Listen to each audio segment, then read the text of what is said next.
It is time. What's going on, guys? It's Ricky with TechBud Solutions. And yes, tomorrow, 1 hour before the market opens, there's going to be a CPI data report. This is an inflation report that will tell us if inflation is still rising or if it's actually beginning to drop. In this video, I'm going to jump into some detail of where you can find this report and what to pay attention to. With that being said, let's go ahead and get started. I also do want to ask you if you want me to host a free live session tomorrow so we can watch the CPI data report together. Get this video to over 1,000 likes, and do not forget to subscribe and turn on your post notifications so YouTube notifies you when it is that I go live. Now let's go ahead and jump right into it. So the first thing that you need to understand is where this report gets released. It's bls.gov/CPI. This is the U.S. Bureau of Labor Statistics, and this is a report that comes out every single month. It tells us in a very simple way if inflation is going up or down on the consumer side of things. This is the Consumer Price Index Report, CPI. On Thursday, there's the PPI, Producer Price Index Report. Surprise, surprise, the market mainly cares about consumers, not much about producers. It's always been like that. Now, when does this report get released?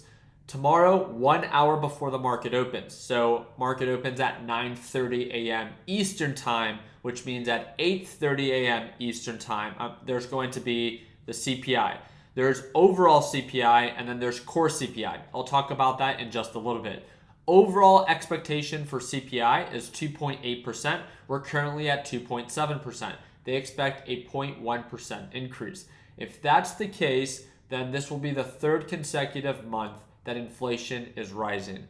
When it comes down to core CPI, there's an expectation to go from 2.9 to 3%. Very simple. Also supporting the case that inflation is rising. With that being said, what are some concerns that I have? Well, first, let me show you this. Once you get to this site, and we'll talk about this during the actual live session tomorrow. So again, if you're a beginner and you've never actually watched an inflation report, I really do think that you'll benefit from tuning on into that live session. So again, 1 hour before the market opens, that's around 5:30 a.m. here in Arizona. I know we're so lucky here in the West Coast.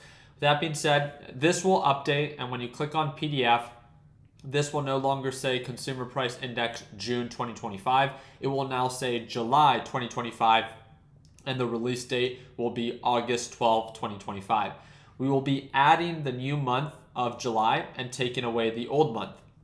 That will give us a better understanding of, okay, we're taking away 0.1% of an increase, so I'm assuming that markets are expecting a 0.2% of an increase for overall.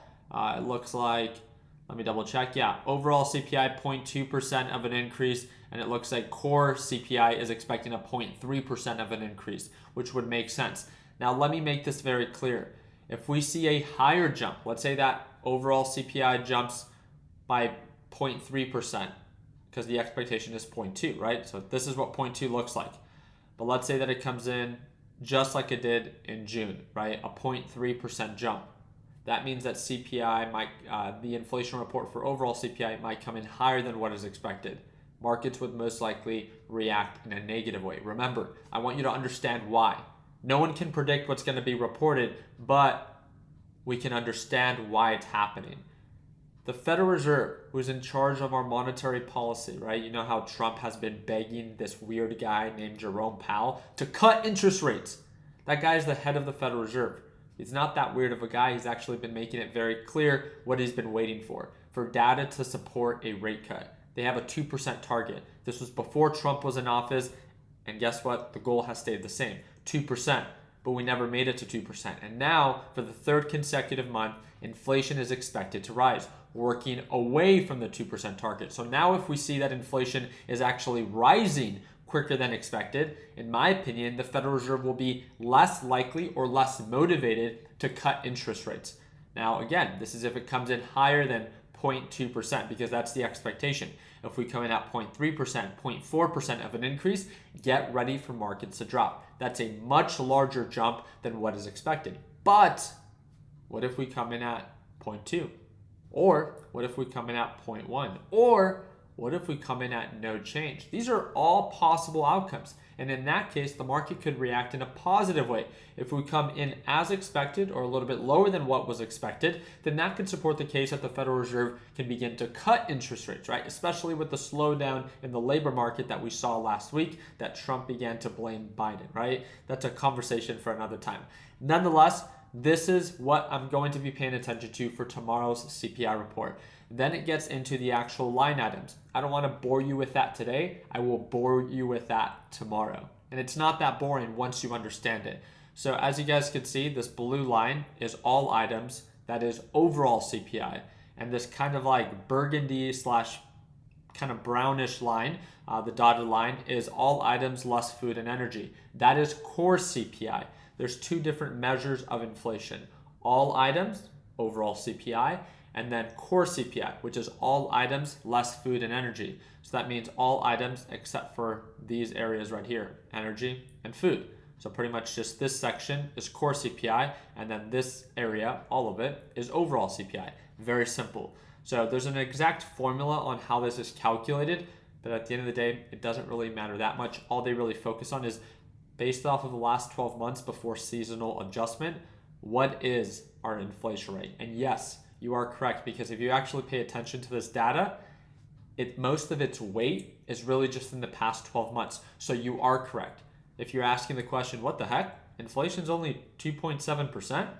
I feel like I'm paying a lot more than what I was 3-4 years ago. Correct, because this is only taking into consideration inflation for the past 12 months. Really, most of the weight of that formula is just the last 12 months. So yes, you are correct. 4 years ago, if they were to track that form of inflation, we would be through the roof. You can look at different forms of ways that inflation is actually tracked, and that will showcase that inflation is actually closer to 40 to 50% than what we're paying now versus what it was 4 to 8 years ago. I'm not trying to put the blame on any one president, on any one political party. They're all to blame, right? It's been an absolute cluster mess, is the best way to put it. But again, that's a conversation for another time. With that being said, tomorrow's CPI report, that's the main thing that I want to pay attention to. There is some news that I almost wanted to talk about, but I almost want to save that until tomorrow when it comes down to what is going on with China, what is going on with the HIMSS CEO selling 660,000 shares, with what's going on with hedge funds and the larger short positions in small caps, or with what's going on with, the U.S. stock market is the most expensive valuation since the Great Depression. We're probably just fine. These are all topics that I would love to touch on, but maybe we just wait until we kind of get over the little hump, and that's the CPI report tomorrow. I also do want to let you guys know that my PLTR position, just like I showed you in today's earlier video, I think I was up like $2,000 or $3,000.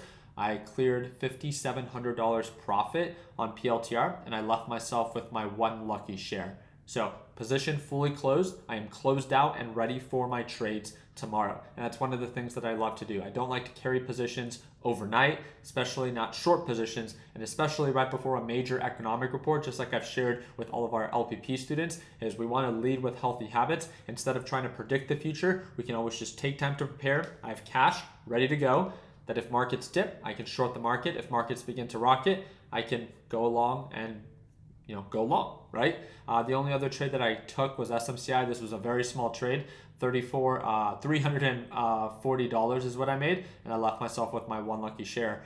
This was an overbought reversal setup. It was too close into the market close that I had the right intention. The sell-off that happened was exactly what I was expecting. SMCI, in my opinion, is a terrible company that always just ends up selling off, but I just didn't want to take the risk because of why? The CPI report tomorrow. I just didn't want there to be any small irrelevant trade like this to dictate, how I trade tomorrow. So I just kept it simple, closed it out. I'm cash, I'm ready to go. And I'm excited to see that if you guys get this video to over 1,000 likes, we'll host that free live session. If not, I'll just go live with my LPP team. So you guys let me know down in the comment section below. I hope that earns thumbs up. Please consider subscribing.